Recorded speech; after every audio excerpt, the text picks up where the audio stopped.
जय श्री ओम नमः सिद्धेभ्यः। जय श्री ओम नमः सिद्धेभ्यः। जय श्री ओम नमः सिद्धेभ्यः। नमो लोए सपुत्र कालवर्ती अरहंताड़म। नमो लोए सपुत्र कालवर्ती सिद्धाड़म। नमो लोए सपुत्र कालवर्ती आयरियाणम। नमो लोए सपुत्र कालवर्ती उवध्यायाणम। नमो लोए सपुत्र कालवर्ती साहुणम। नमः श्री वर्धमानाय निर्धूत कलिलात्मनि सालोकानां त्रिलोकानां यद विद्यादर्पणायते। श्री रत्नकरण शाकाचार अपने स्वाध्याय में चल रहा है और इसमें 5 लब्धियां सम्यक दर्शन के पूर्व होती हैं, उनकी चर्चा अपन यहाँ पर कर रहे हैं। कल अपन ने 6 लब्धि की चर्चा की थी। आज थोड़ी उस चर्चा को दोहराकर फिर विशुद्धि और देशना लब्धि की चर्चा अपन करेंगे। पेज नंबर 58 पर 6 लब्धि है। 6 लब्धि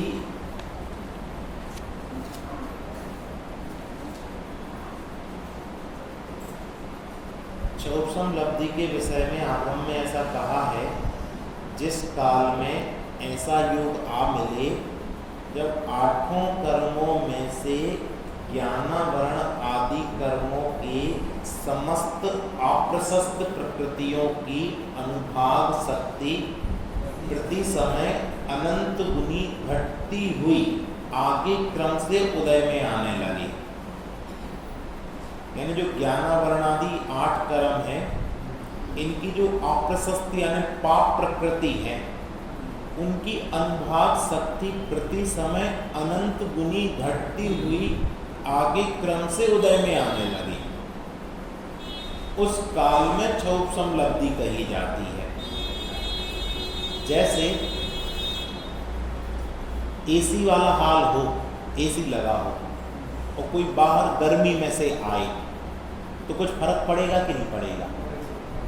क्या फर्क पड़ेगा? ठंडा टाइम। अब 6 लब्धि हो तो कुछ फर्क पड़ेगा कि नहीं पड़ेगा? कि बाहर की जो गर्मी थी, शरीर की जो गर्मी थी, वो गर्मी तुम्हारी जाएगी और धीरे धीरे आपको ठंडक ठंडक ठंडक लगेगी। हम जिन मंदिर में प्रवेश करते हैं तो कुछ फर्क पड़ता कि नहीं पड़ता?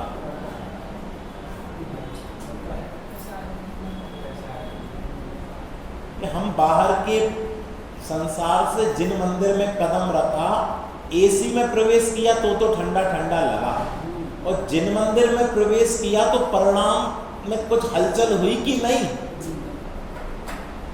विशुद्धि बढ़ी कि नहीं? पाप प्रकृतियां कम हुई कि नहीं? परिणाम संक्लेशित परिणाम कम हुए कि नहीं हुए? वही तो है ये। जैसे ही हमने मंदिर की गहराई से सोची कि मंदिर जाना है, भगवान के दर्शन करना है, सब काम एक साइड हो गए और वहीं से परिणाम, आपके जो संक्लेशित परिणाम थे वो विशुद्ध परिणाम रूप परिणमित हुए और आप भक्ति करते हुए, भाव विभोर होते हुए मंदिर के लिए प्रस्थान करें। तो वैसे ही आपके परिणामों में सरलता आनी शुरू हो गई। यही तो है, यानी कुछ अलग से काम होना जो नहीं हुआ। जैसे अभी गुरुदेव बता रहे थे ना, अनुपम। अनुपम यानी जो पहले कभी नहीं हुआ। ध्रुव, अचल और अनुपम गति, वो सिद्ध गति ऐसी है कि जो गति अभी तक पाई नहीं थी। ऐसे ही आत्मा की उपलब्धि भी पहले कभी नहीं की, और उस आत्मा की उपलब्धि के लिए अपन यहाँ पर तत्पर हुए हैं। तो उसमें सबसे पहले 6 लब्धि का नंबर आता है उसमें जिस काल में ऐसा योगा मिले जब आठों कर्मों में से ज्ञानावरणादि कर्मों की समस्त आप्रशस्त यानी पाप प्रकृति, इनकी फल देने की शक्ति प्रति समय अनंत गुनी घटती। कितनी? अनंत गुनी घटती, अनंत गुनी, हर समय अनंत गुनी घटती। लोग सोचते मंदिर आने से क्या पाएगा, क्या होता? अरे भैया, ज्ञानावरणादि कर्मों की अप्रशस्त प्रकृति प्रति समय अनंत गुनी घटती उदय में आने लगती है। कल बताया था, एक समय में अनंत परमाणु बंधते हैं, उसी एक समय में अनंत परमाणु खिलते हैं, और उसी एक समय में अनंत अनंत परमाणु सत्ता में है कर्म रूप से। अपन कोई कमजोर नहीं है। अनंत परमाणु आते हैं, अनंत परमाणु जाते हैं, अनंत अनंत परमाणु भरे हैं। फिर तो हम संसार पार कैसे होंगे अगर ये सिलसिला चलता रहा? उसी के लिए ये लब्धियां हैं कि जब तुम संसार को काटने के लिए, अपने सुख को पाने के लिए देव शास्त्र गुरु के नजदीक आओगे, तो उसी समय अप्रशस्त प्रकृति, अब भेद करना शुभ प्रकृति और अशुभ प्रकृति। तो अशुभ प्रकृति अनंत अनुभाव शक्ति प्रति समय घटती हुई आगे क्रम से उदय में आने लगती।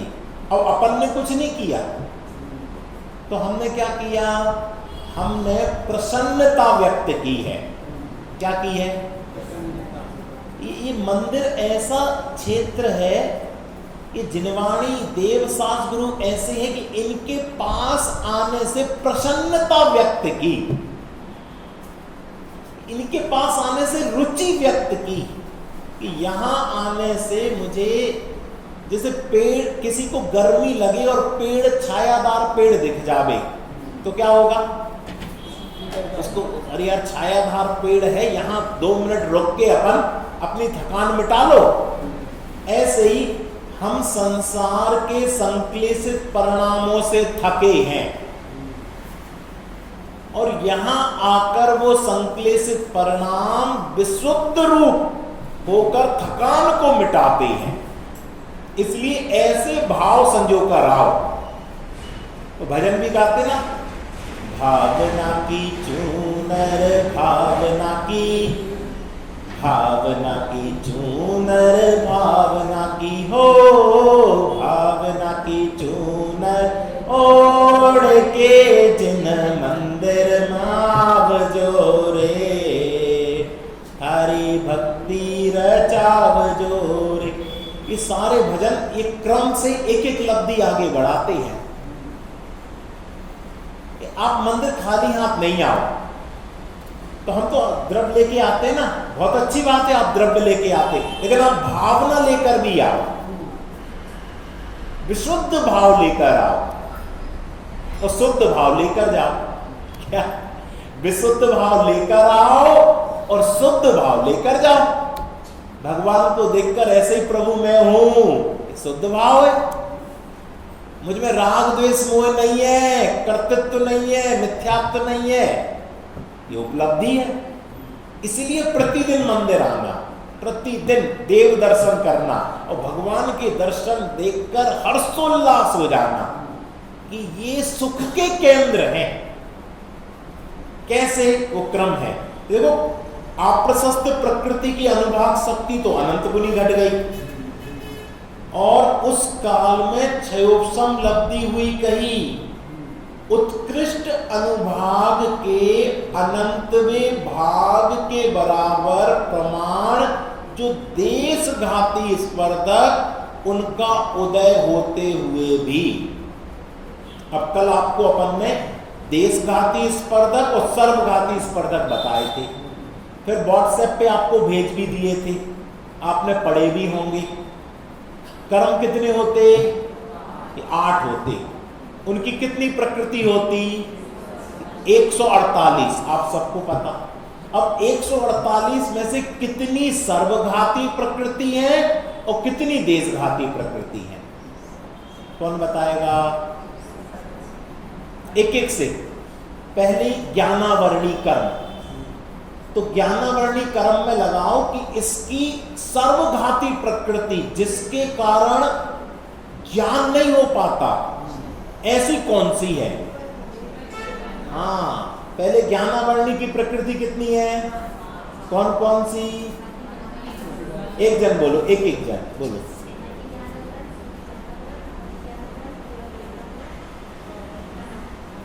क्रम से। हम लोगों को मति और श्रुत ज्ञान है, पर यह भी पूरा नहीं है। क्यों? इस पे आवरण है। उसको बोलते मति ज्ञानावरण, श्रुत ज्ञानावरण, अवधि ज्ञानावरण, मन पर्याय ज्ञानावरण और केवल ज्ञानावरण। तो केवल ज्ञानावरण है ना, जिसके कारण हम लोगों को केवल ज्ञान नहीं हो पा रहा। ये सर्वघाती प्रकृति है अभी, जिसके कारण केवल ज्ञान हो ही नहीं पा रहा। साहब वो तो मुनिराज के होता है, वो भी जब ध्यान लगाते हैं सब शुक्ल ध्यान में जाते हैं, ठीक है। तो अभी केवल ज्ञानावरण प्रकृति का उदय है। उदय का मतलब जिसका उदय होगा वो चीज नहीं हो पाएगी। तो केवल ज्ञानावरण सर्वघाती प्रकृति का क्या है? उदय। लेकिन इन 4 प्रकृतियों का क्या है? ये है देशघाती, यानी इनके उसमें काम हो सकता, सम्यक दर्शन हो सकता। देशघाती प्रकृति है, देशघात करती है, सर्वघात नहीं करती। तो अब किसी का प्रश्न हो सकता, ये आत्मा का घात करती क्या? तो आत्मा को खत्म करती क्या? ये बार बार आना ना, देशघात किसका करती? आत्मा का। तो आत्मा को मार डालती क्या? नहीं, आत्मा की आत्मा से मुलाकात नहीं होने देती। घात का मतलब क्या है डॉक्टर साहब? मुलाकात, हमें अपने से मिलने नहीं देती, यही घात है। हमें सामर्थ्य है अपने स्वरूप में लीन होने की, तो क्यों नहीं हो रहा है? ये प्रकृति का उदय है ना, इस प्रकृति के उदय के कारण इस प्रकृति का क्षोभसम हो जावे तो मुलाकात हो जावे। उदय में मुलाकात नहीं हो पाती। तो इसका ये जो देशघाती है, देशघाती देशघात करती है, किंचित घात करती है, तो उसमें मुलाकात हो सकती है। इसमें आएगी ना, परिभाषा भी आएगी। क्या आया? अब इतना समझ गए? उत्कृष्ट अनुभाग के अनंत में भाग प्रमाण जो देशघाती स्पर्धक, उनका उदय होते हुए भी, देशघाती का उदय हो तो कोई दिक्कत नहीं है। क्यों? कल पर्दा का उदाहरण दिया था ना, देशघाती प्रकृति में कौन सा पर्दा लेना? ट्रांसपेरेंट। ट्रांसपेरेंट यानी आर पार देख सकते। और सर्वघाती प्रकृति में काला पर्दा, एक काला पर्दा लगा दो। नाटक होता ना, बच्चों के नाटक होते, तो एक ऐसा पर्दा लगाते थे कुछ नहीं दिखे। वो है सर्वघाती प्रकृति, कुछ नहीं देख सकते, वो लग जाए तो उसका उदय हो जाए। लेकिन देशघाती प्रकृति का उदय होगा तो देख सकते, देख सकते। अब देखो, पार्श्वनाथ भगवान का जीव है ना, इसको सम्यक दर्शन कब हुआ था? हा? बिल्कुल सही जवाब। लेकिन क्या कर रहा था तब हुआ था?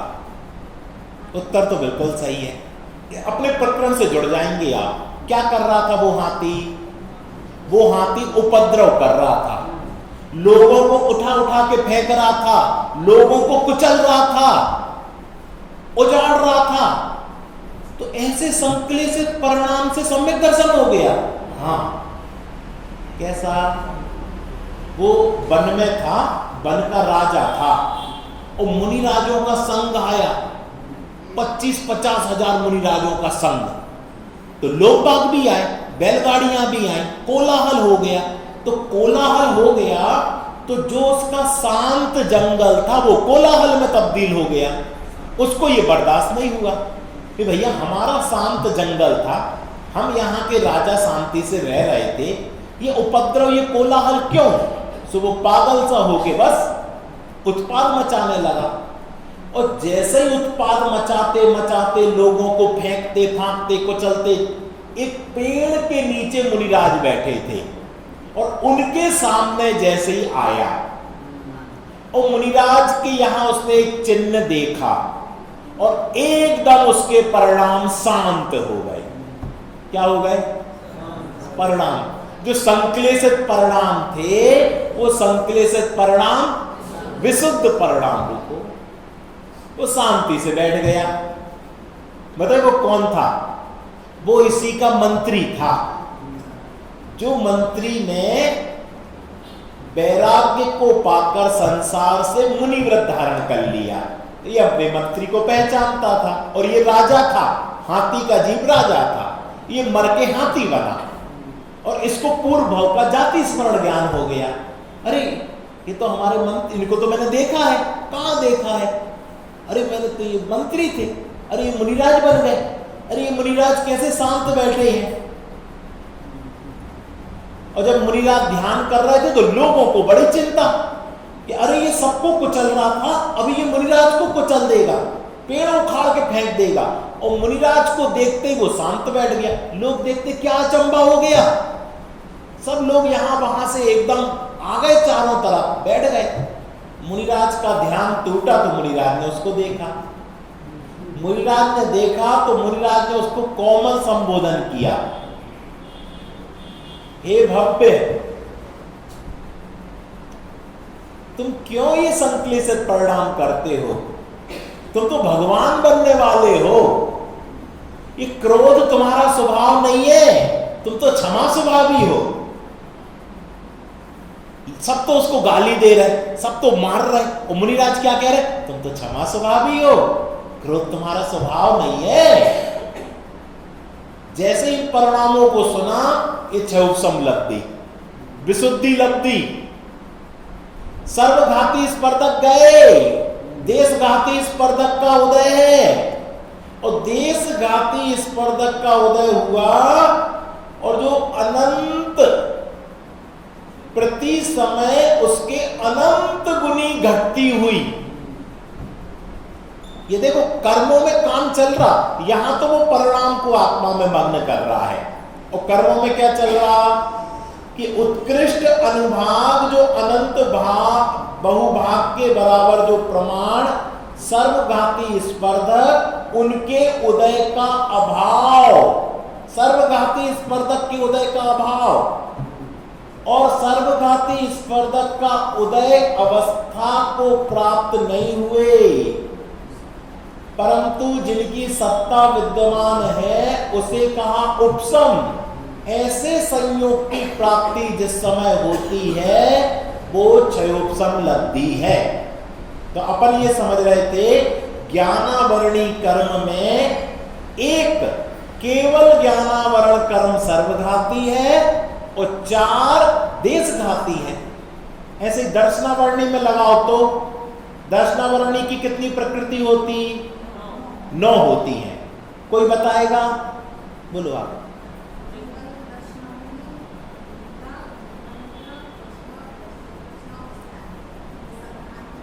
ये सर्वघाती प्रकृति है। आपकी अनादिकाल की एक मिथ्या मान्यता पर आज कुठाराघात होगा। क्या कह रहे हैं? अनादिकाल की मिथ्या मान्यता पर कुठाराघात। जिस दिन आपको अच्छी नींद आए और आप बड़े चैन से सो, सुबह आप बड़ा फ्रेश अनुभव करते, आज बहुत अच्छी नींद आई। और जिस रात आपकी 10 बार नींद खुले और आप सो नहीं सको, तो आप कहते आज तो थके हारे हैं क्योंकि सो नहीं पाए। तो हम किसे अच्छा मानते हैं सौरभ भाई? पता ये सर्वघाती स्पर्धक है। निद्रा निद्रा निद्रा, प्रचला प्रचला प्रचला, स्थान वृद्धि। और सर्वघाती स्पर्धक यानी सम्यक दर्शन नहीं हो सकता, आत्म दर्शन नहीं हो सकता, और आप उसे अच्छा मानते हो। और जिस दिन बार बार नींद खुले, नींद लगे ही नहीं, उसको बुरा मानते हो। वो देशघाती है, नींद नहीं लगना, यानी देशघाती स्पर्धक का उदय चल रहा। यानी सम्यक दर्शन हो सकता, आत्मा का विचार हो सकता, मनन हो सकता। रात को 3 बजे नींद खुल गई, अब क्या करें? ग्रंथ उठाया और पढ़ने लग गए। तो बताओ ये अच्छा कि मदहोश होकर सो रहे हैं, सुबह उठे, रात ही में आयु पूरी हो जाए तो कहां जाए जी? ये अच्छा। हम कह रहे हैं कम से कम अच्छे बुरे की पहचान तो कर लो। आप सो या नहीं सो इससे मतलब नहीं है, नींद अच्छी नहीं है। क्या नींद अच्छी नहीं है? मुनिराज कितना सोते? कितना? 1 घंटा। कछु यानी अगर वो सो जाए ना तो 6वां 7वां गुण स्थान गिर जाए। सोते ही नहीं है, निद्रा में भी जागृत रहे।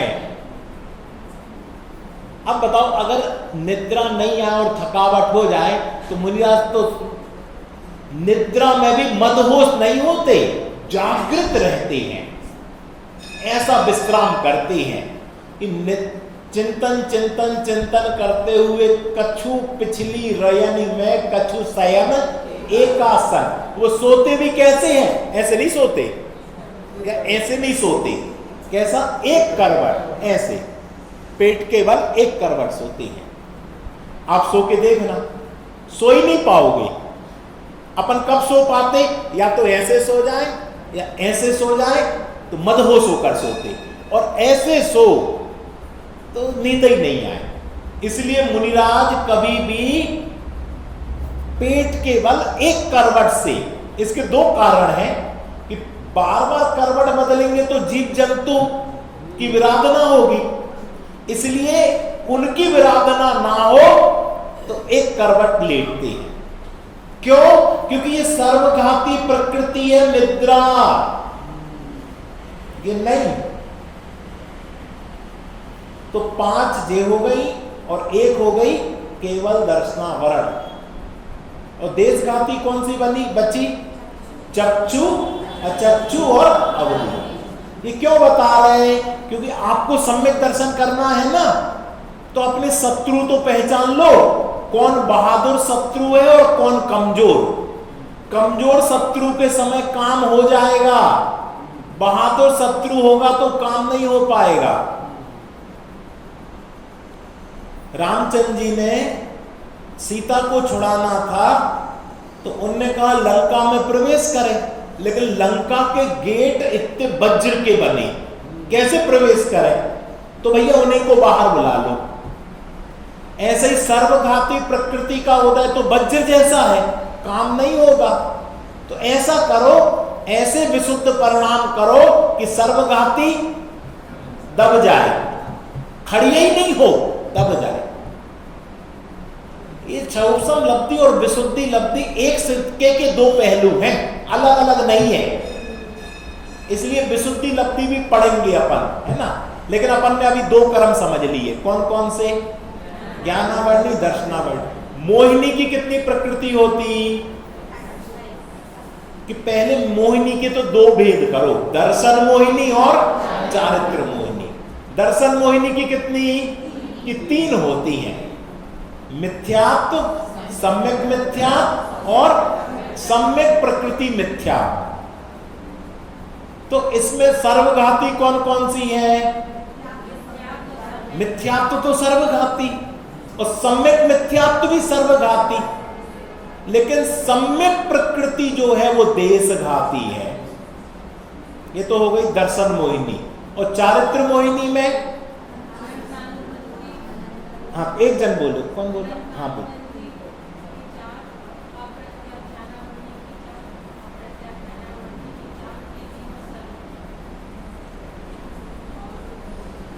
संजुलन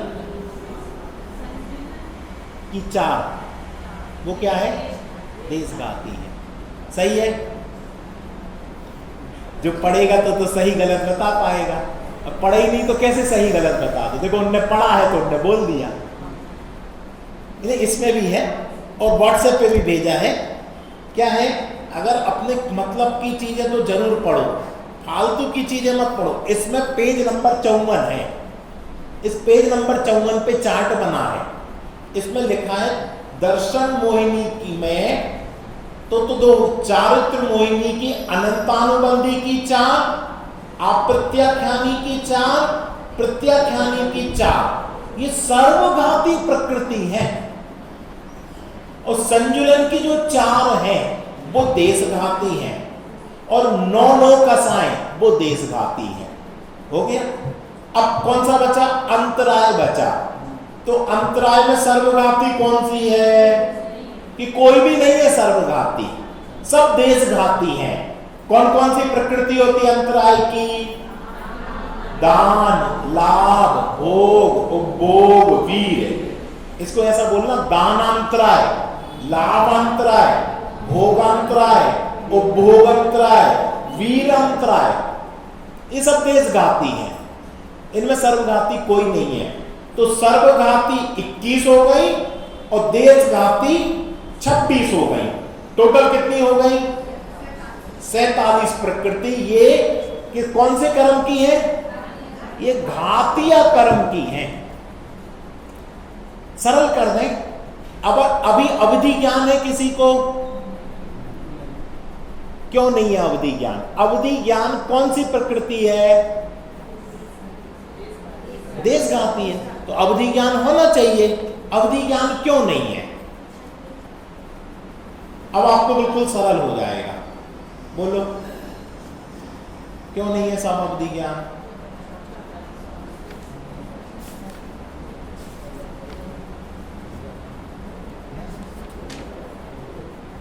देखो मैं पढ़ के सुना दूं, 50 पेज पर आप पढ़ना। देखो हमें अवधि ज्ञान प्रकट नहीं है, यह हमारी योग्यता से प्रकट नहीं है, इसका पहले स्वीकार करो। अब रही बात कर्म की, अवधि ज्ञानावरण में जो सर्वघाती स्पर्धक हैं, अवधि ज्ञान में भी सर्वघाती स्पर्धक हैं। कल अपन ने पढ़ा था सेल, अस्थि, दारू, लता। तो इनमें सर्वघाती कौन कौन से हैं? सेल, अस्थि और दारू का बहुभाग, ये सर्वघाती स्पर्धक हैं। तो अगर इनका उदय है तो उनका उदय चलना हम लोगों के, इसलिए हमें अवधि ज्ञान नहीं है। इसलिए अवधि ज्ञान नहीं है, यह हमारा औदेक अज्ञान है। क्या है? औदेक, नाम सुना होगा आप लोगों ने, औदेक अज्ञान। ये है औदेक अज्ञान। क्या? अवधि ज्ञान हमको हो सकता, कब हो सकता? अभी बता दो, जब सर्वघाती प्रकृति का उपशम हो और देशघाती का उदय हो। जैसे अपन की कोई चीज गुम जाती ना, तो अपन पूछने जाते, क्यों भैया वो हमारा सोने का हार गुम गया है, कहां है? तो वो कहता है आपके घर के अंदर ही है। तो कैसे बता दिया? उसके अवधि ज्ञानावरण की जो सर्वघाती प्रकृति है उनका उदय का अभाव है और देशघाती प्रकृति का उदय है, तो बता दिया। तो अपन तो उसके पांव छूने लगे, अरे इसमें क्या दम है? दम तो यह है कि वो आत्मा बताए। अगर सोने का हार बता दिया, इसमें क्या दम है? अवधि ज्ञान वाला आत्मा नहीं बता सकता। हम इसलिए जो आत्मा बताते उनके पैर छूते हैं, इन जिनवाणी मां के पैर छूते हैं, जो हमें हमारी संपत्ति बता दे, लौकिक संपत्ति जो जाने वाली है। आप देखो गाजा पट्टी में लोगों ने कितने बड़े मकान बनाए थे, कितनी महंगी कारें खरीदी थी, वो मकान भी धूल मिट्टीमय हो गए, कारें भी हो गई, आदमी भी हो गए, कुछ नहीं बचा। इसकी क्या महिमा करें, सब धूल। हम तो महिमा उसकी करते हैं जो भगवान आत्मा धूल को छूता भी नहीं। बताओ, उन विचारों को आत्मा ही सुनने को नहीं मिला, वो मनुष्य पर्याय खत्म हो गई। भोगों में सुख मान रहे थे, भोगों में सब कुछ मान रहे थे, भोगों में जीवन मान रहे थे, और सब धूल धूल धूमिल हो गया। लेकिन हम देखो कितने पुण्यशाली हैं कि हमें आत्मा सुनने को मिला, अपनी संपत्ति देखने को मिली, अपनी आत्मा समझने को मिली, हमें क्षोभसम लब्धि हुई, विशुद्धि लब्धि हुई, परिणाम मंद हुए। हम है भाग्यशाली। तो ख्याल में आया, अवधि ज्ञान क्यों नहीं है? क्योंकि अवधि ज्ञान ना वर्ण की जो सर्वघाती प्रकृति है, शैल रूप, अस्थि रूप और बहुभाग दारू रूप, उनका उदय है। और लता रूप का वो नहीं है अभी लता। और अवधि ज्ञान किसको हो जाता? जिसको लता भाग रूप का उदय हो और एक भाग दारू का उदय हो। देखो इसमें लिखा, अब जिन जीवों के अवधि ज्ञान प्रकट है उनके शैल, अस्थि और दारू बहुभाग स्पर्धक का उदयाभावी क्षय है, और भविष्य में उन्हीं स्पर्धकों का सदवस्था रूप उपशम है, और लता भाग वाले स्पर्धकों का उदय है, उनको छायोपशमिक अवधि ज्ञान है। लेकिन इसमें कोई दम नहीं है। क्यों? अगर हमने आपका हार बता दिया, कल वो पूछने आ जाएंगे, भैया हमारा प्लाट नहीं मिल रहा है, वो बता दो कहां चला गया।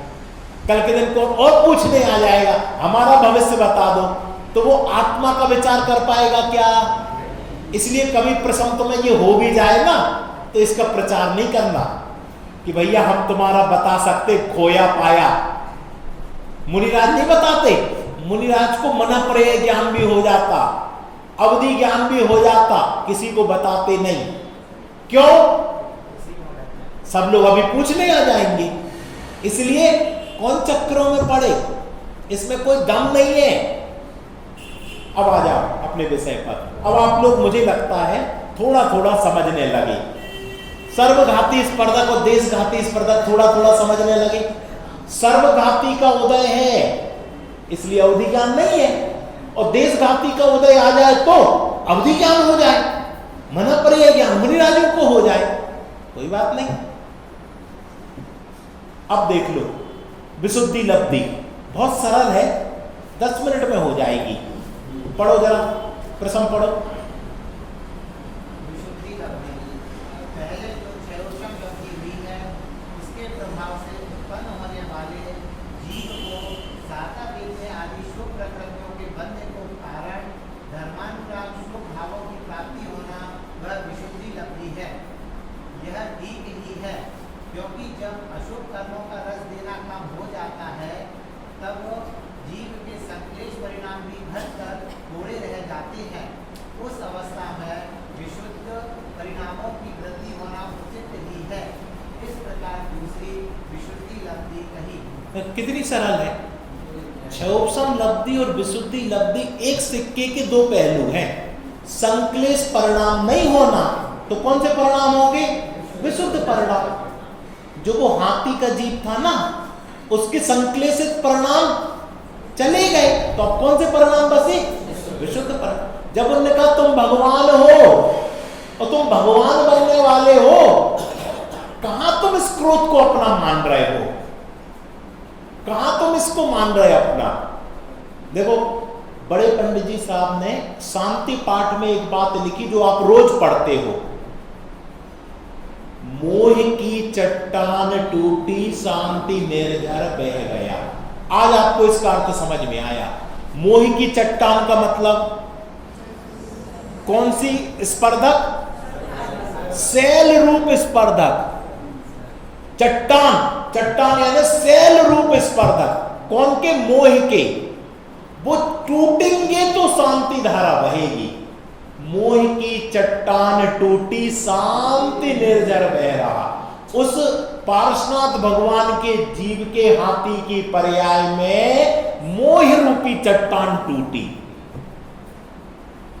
क्या सुनकर कि तुम भगवान हो, कहां तुम संक्लेशित परिणाम कर रहे हो, कहां तुम जीवों को उठा के फेंक रहे हो, तुम तो शांत रहो।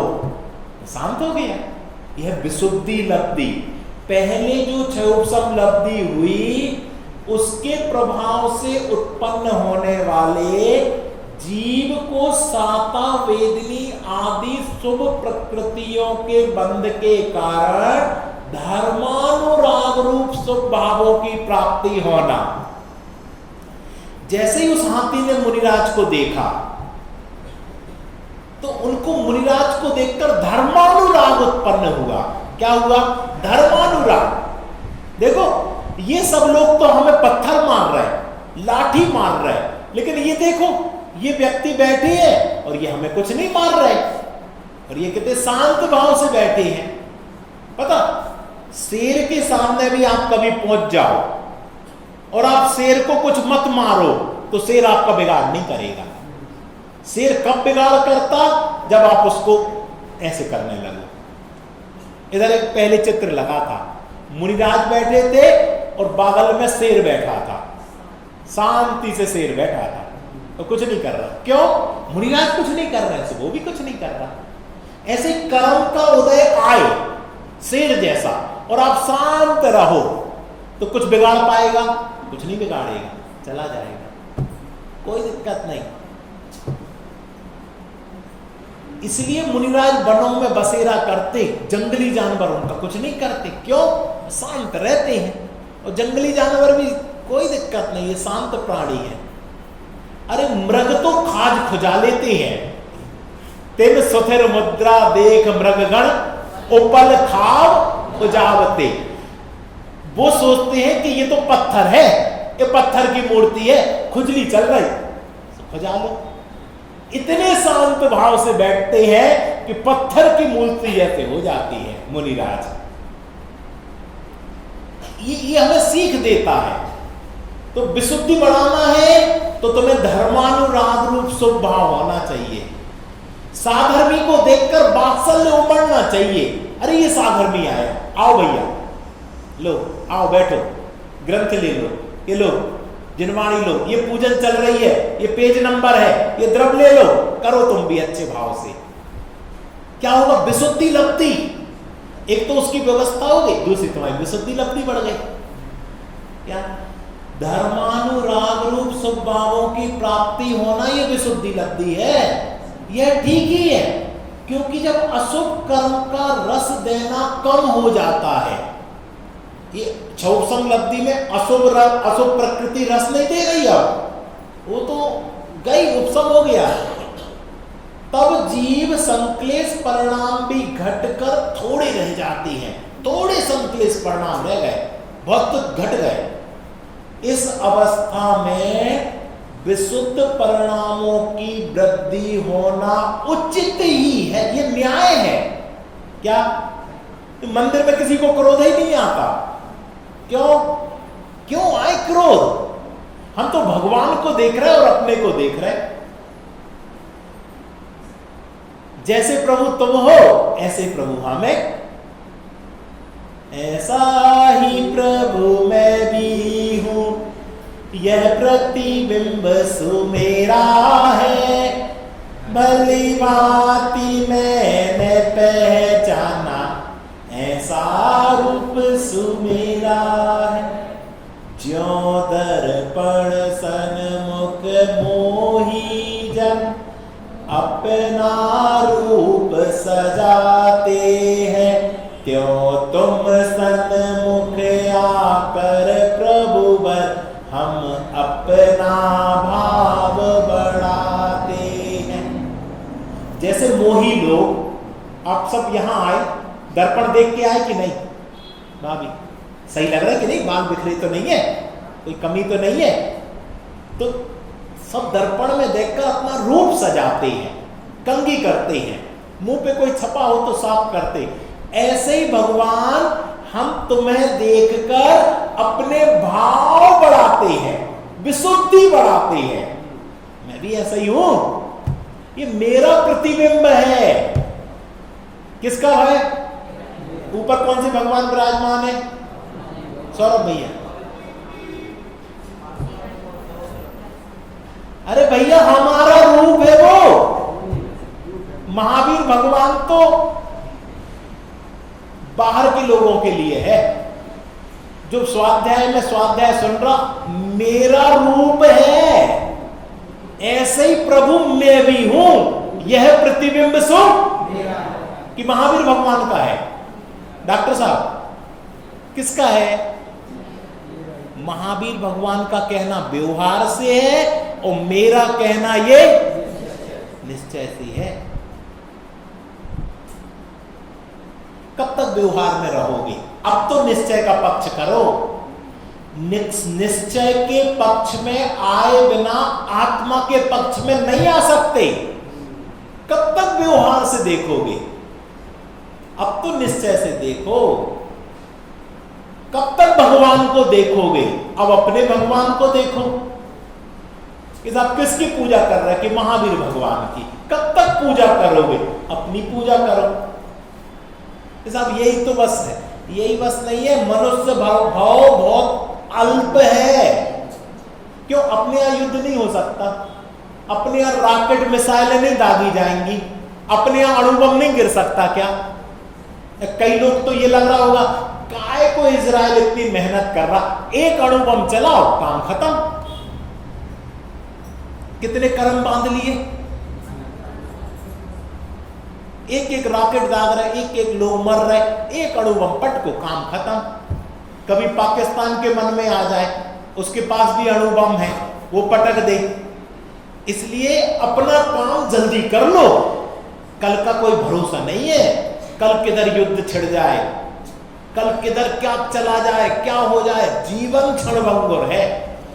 अरे तीर्थंकरों ने संसार की क्षणभंगुरता देखकर वैराग्य लिया था, और हमारी आंखों के सामने हजारों लोग मर रहे। कितने मर गए युद्ध में? हजारों। वैराग्य ही नहीं आ रहा, संसार की क्षणभंगुरता ही समझ में नहीं आ रही। आदिनाथ राजा को तो नीलांजना का मृत्यु देखकर वैराग्य आ गया था, इधर हजारों लोग मर गए, भाव भाषण ही नहीं है। अरे हमारे यहां थोड़ी ना हुआ, कहां हुआ है? गाजा पट्टी में हुआ। अरे कहीं भी कोई जीव गया, तुम्हें तो परिणाम विशुद्ध होना चाहिए, तुम्हारे संक्लेशित परिणाम तो ढीले होना चाहिए, तुम्हें तो संसार से वैराग्य आना चाहिए।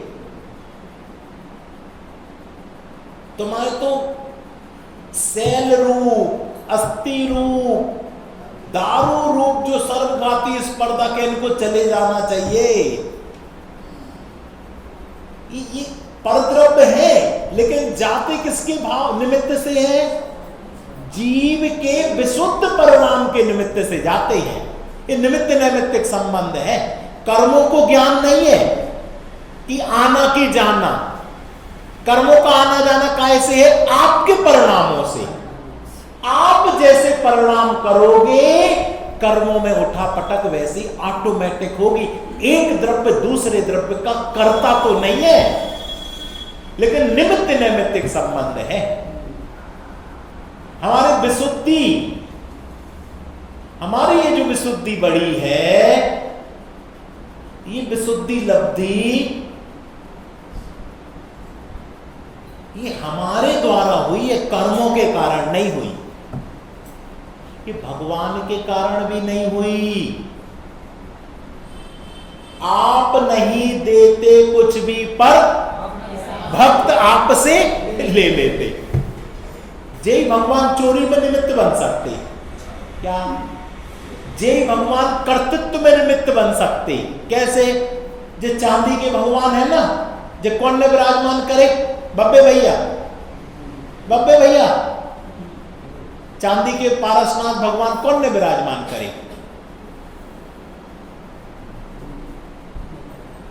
अब निश्चय से बताए कि व्यवहार से? कि भैया व्यवहार छोड़ो, हमें तो दिखते ही नहीं कि कोई चांदी के हैं कि सोने के हैं कि रत्नों के हैं कि पाषाण के हैं, हमें तो अपना प्रतिबिंब दिखता है, ऐसे हम हैं। ये विशुद्धि लब्धि। ठीक है, क्या लिखा अंतिम लाइन, उस अवस्था में विशुद्ध परिणाम की वृद्धि होना उचित ही है। मंदिर में जितनी देर रहो, परिणाम विशुद्धता की वृद्धि। इस प्रकार दूसरी विशुद्धि लब्धि कही। 2 मिनट अपन अभ्यास करते हैं, देशना लब्धि की चर्चा आगे करेंगे।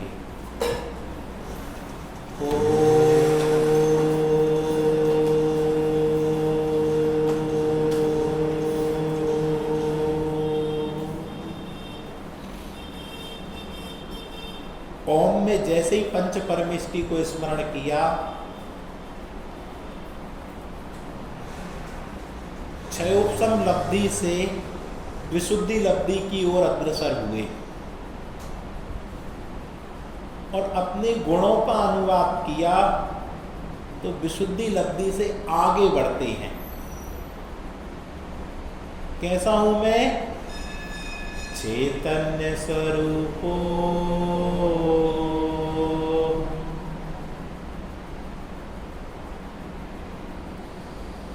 मैं चैतन्य स्वरूप हूं। ये चेतना संसार में मेरे अलावा और किसी में नहीं है।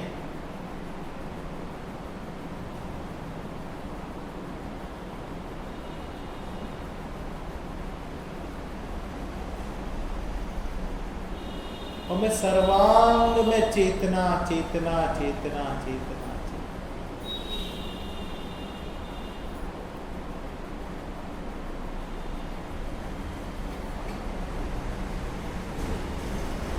ज्ञान स्वरूपो,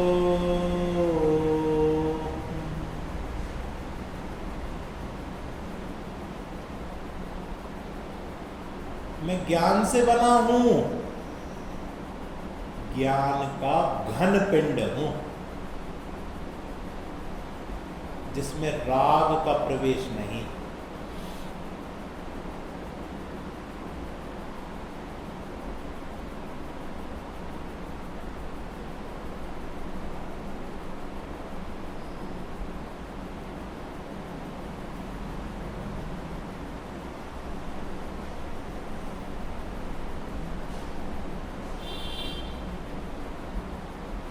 आनंद स्वरूपो,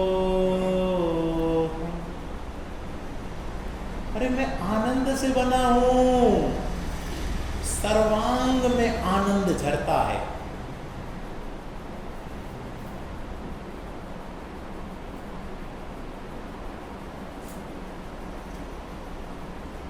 प्रसन्न हो जाए जीव, जहां से चखो वहां से आनंद।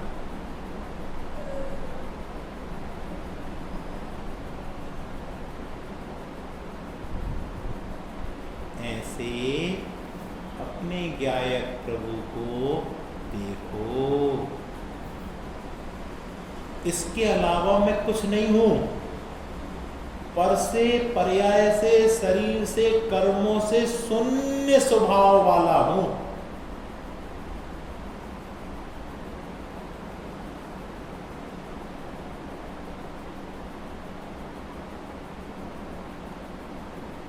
यह जो मैंने अपने स्वरूप को जाना, यह सत्य ही है, ऐसा धारणा ज्ञान में नक्की करो। यही सत्य है।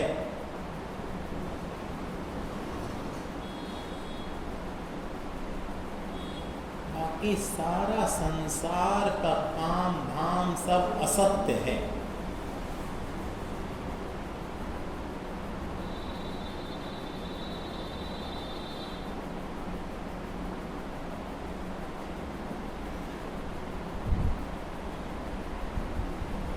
सहजानंदी शुद्ध स्वरूपी अविनाशी में आत्म स्वरूप सहजानंदी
बोलिए द्वादशांगमय जिनवाणी माता की महान जैन धर्म की जय हो।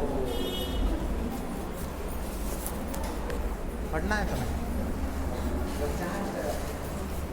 टाइम तो है नहीं है तुम्हारे पास। चार्ट ही देख कर लेंगे।